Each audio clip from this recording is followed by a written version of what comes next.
Welcome to another video as we continue exploring the budget car segment. Today I'm bringing to you the updated Suzuki Celerio. This is one of Suzuki's endless list of budget cars. This car makes your Grand i10s and the Picantos look very expensive. During this review, I will take you through the trims available, the engine, we'll talk about the design, exterior and interior, and finally we'll look at the cost of owning this car, an important topic considering the recent repo rate hikes. With that being said, make sure you stay until the end of this video. Welcome to Cars 24 and welcome to this video.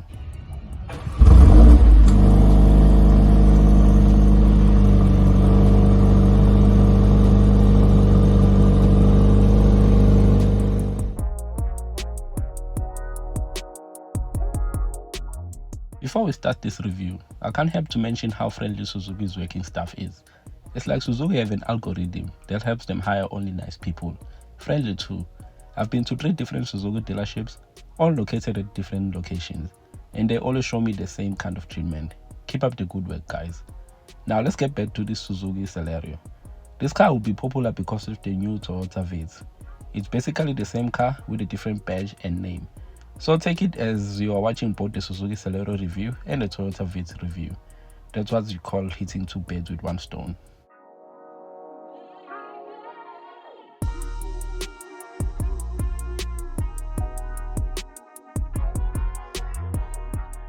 This Celerio is offered in 2 main spec levels. You get the base model GA and the more spec GL. The GLX spec level is not available with this car. It's a smaller car with a smaller engine. Under the bonnet, you get this 1-liter 3-cylinder normal aspirated engine that produces 49 kilowatts and 89 newton meters of torque. These numbers might not be pleasing to hear, but if you're considering the weight of this car, which is 830 kg, this makes a reasonably good power to weight ratio, and this boosts the car's fuel consumption, which means this Celerio is very economical. It's among the best in the market. Its fuel consumption is estimated to be around 4.2 liters 200 kilometers. I could really use this fuel consumption rate on my Take 4 Pro because wow. Anyways, this engine can be mated to a 5-speed manual or this 5-speed automatic transmission.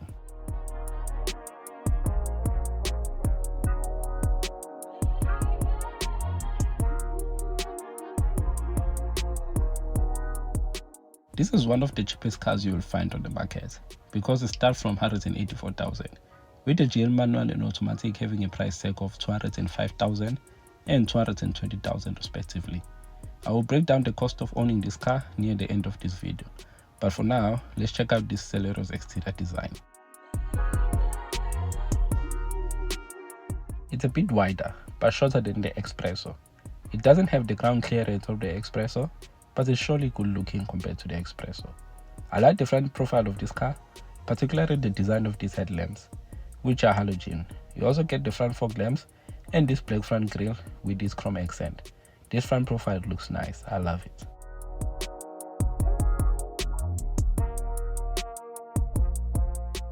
Moving on to the side. What's worth mentioning on this side profile are these 15-inch alloy wheels on the GL. The GA get 14-inch steel wheels with wood cover, and these old-fashioned style door handles. This back profile doesn't live up to the design of this car's front profile, especially with the small roof spoiler. It's not bad but not great either. You get rear parking sensors, but the rear view camera is not standard. You have to add it as an optional extra. The Celerio has a boot space capacity of 313 liters, which is very deep. You may find loading up your luggage a problem sometimes. The rear seats do fold in a 60-40 split, as you can see, and the spare wheel is full-sized.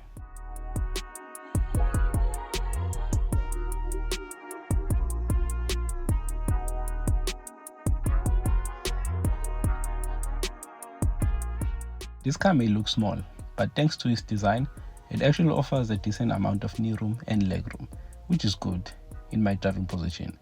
At the back, you also find these ISOFIX anchor points for your child seat.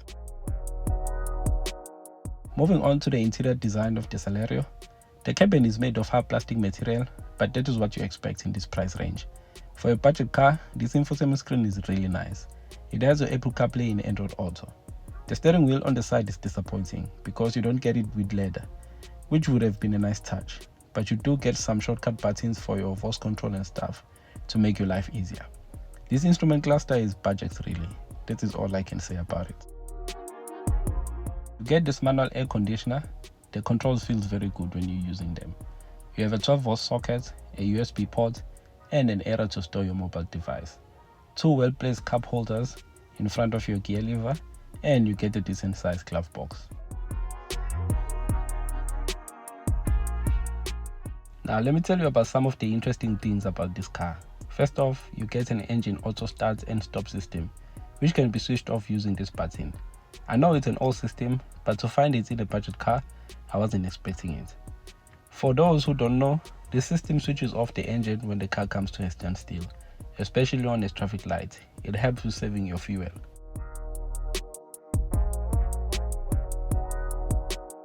The outside door mirrors are electric, but you may spend a little bit of your time trying to find the controls for those windows. I'll just save you the time and just show you. The front windows operators can be found underneath the infotainment screen, along with the lock and unlock controls. The back windows can be controlled here, where you usually find your armrest or your rear air vents. This car also has hill hold assist, remote central locking, dual front airbags, ABS with EBD and BA. You also get electronic stability program. Did I mention the engine auto start and stop system? Oh yes, I did. For a budget car, this Celerio has many features. And even before we talk about the cost of ownership, I'm already convinced this car is value for money. The Celerio comes standard with a 2-year or 30,000 km service plan and a 5-year or 200,000 promotional warranty.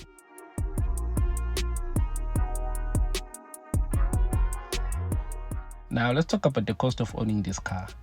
The GA is priced from 184,000, the GL manual start from 205,000, and the GL automatic will settle back 220,000.